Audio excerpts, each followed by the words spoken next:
caso de las negociaciones de Arena con las pandillas expuso sin disfraces, sin discursos morales, cómo los spots, los anuncios de mano dura de Norman eran solo un eslogan de campaña, mientras debajo de la mesa se repartían favores, promesas de privilegios y miles de dólares con los pandilleros. ¿Se acuerdan el chambre aquel de Neto y Millo?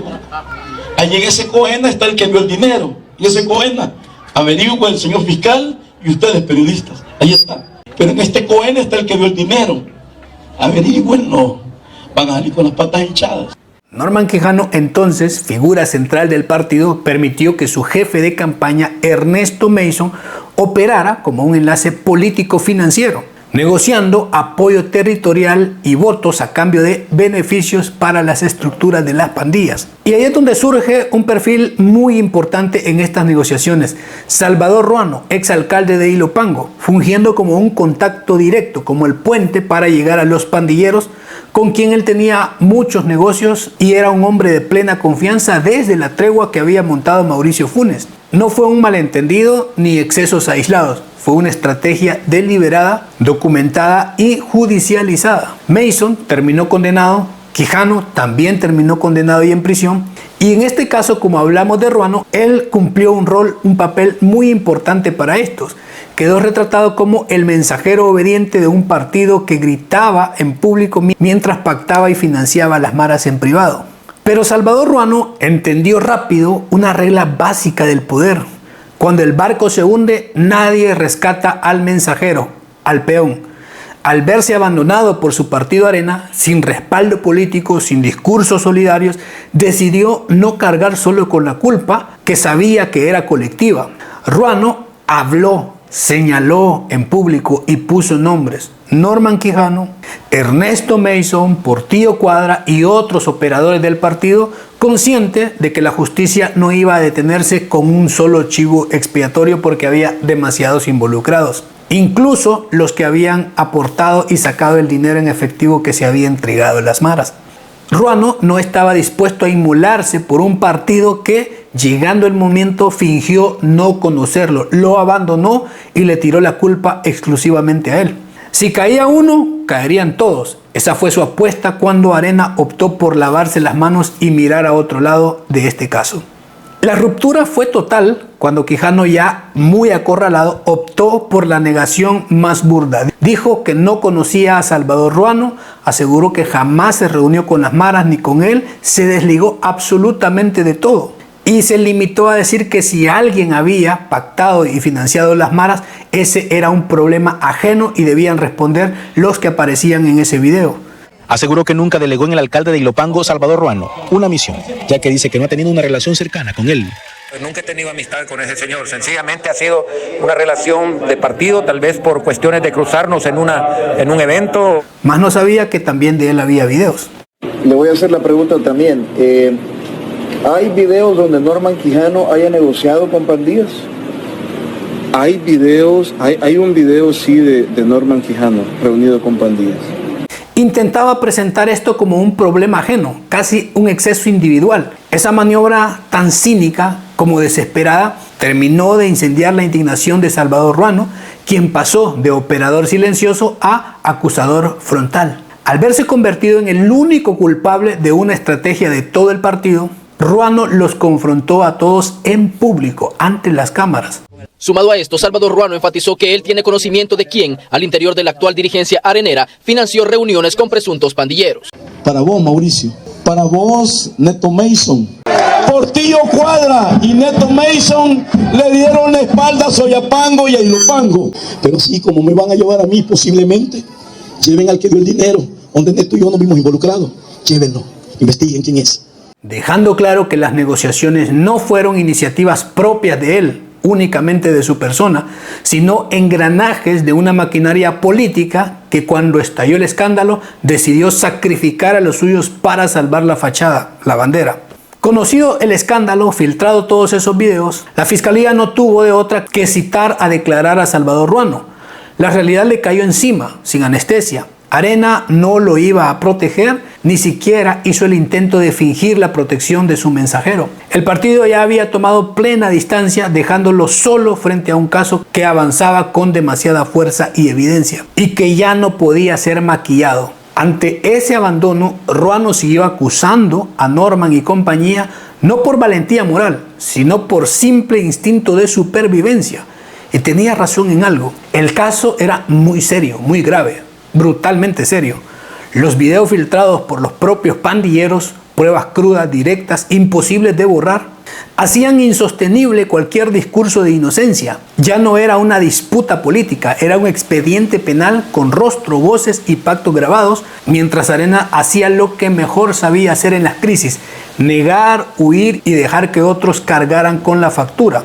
Pero Ruano era sacrificable, lo iban a sacrificar ante la justicia, pero a Norman lo iban a proteger. Pero todo, de manera sorpresiva, cambió de rumbo, cuando solo meses después que Ruano había comenzado a contar partes de la verdad de todo este escándalo, de forma sorpresiva, Ruano falleció de un ataque cardíaco, de un paro en el corazón, cerrando abruptamente el capítulo del hombre que más sabía y que más había hablado cuando todos los demás guardaban silencio. La coincidencia no pasó desapercibida. Ruano había soltado la lengua, había señalado nombres y el caso avanzaba mientras él ya había llegado a declarar a la fiscalía, y cada vez se percibía estar más dispuesto a contar todo lo que sabía ante las autoridades. Porque fíjate que a este servidor me ha amenazado a muerte. ¿Quién? Ya te voy a contar, pero como es Salvador Ruano, pues sí, no es uno más, pues. Y no lo van a matar, pues. ¿Y qué pasa si este gobierno del FMLN manda a matar a Salvador Ruano? No pasa nada. ¿Qué te digo? El fin de semana, el sábado, estuvimos en el COENA, platicando con don Freddy Cristiani, con don Armando Calderón Sol, obviamente con el COENA, con don Jorge Velado. Y yo te voy a decir, Neto, no me lo vas a hacer señas.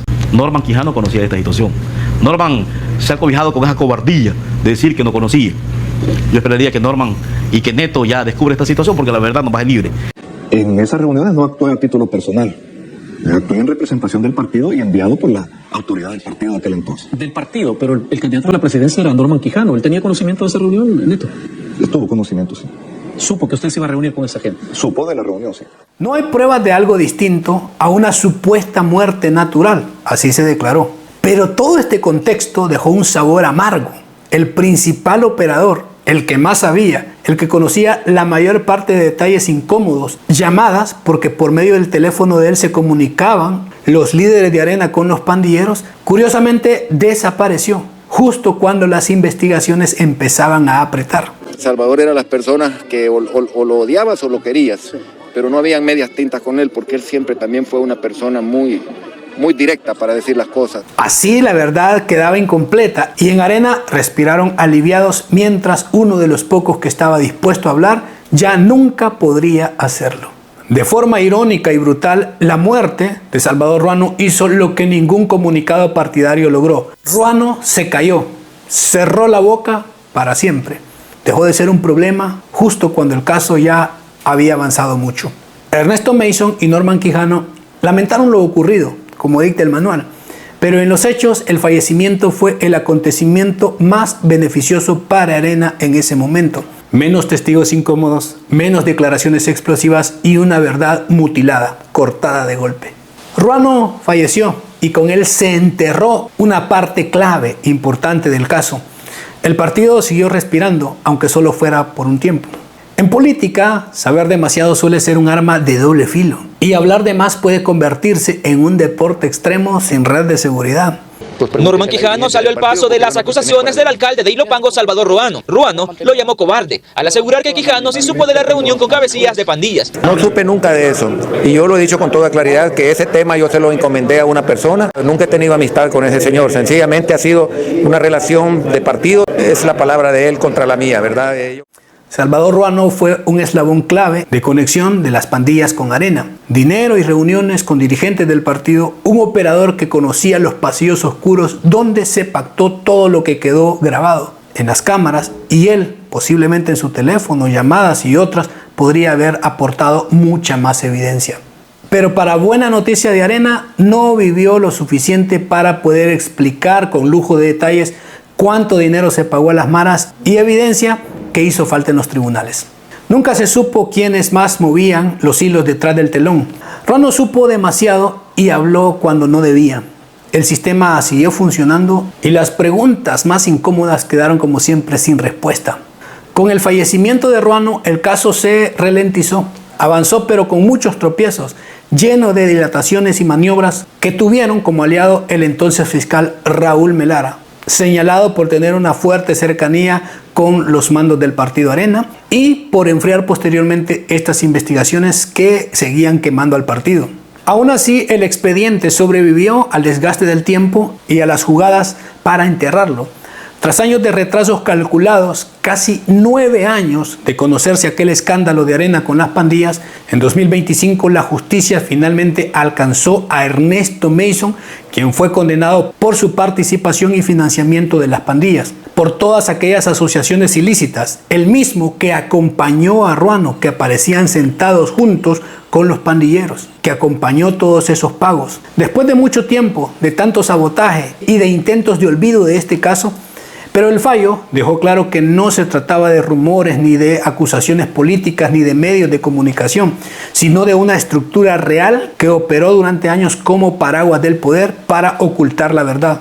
Norman Quijano, a diferencia de otros, sí contó con el manual completo de protección política, aliados que le cuidaron con el fuero, silencios oportunos y un cómodo salvavidas rumbo al Parlacen. Mientras el caso avanzaba, le allanaron el camino para que escapara y así ganar tiempo, pero ni siquiera la distancia lo salvó del todo. Aún en ausencia, Quijano fue condenado en el caso de negociaciones con las pandillas, porque la evidencia terminó imponiéndose sobre el blindaje político.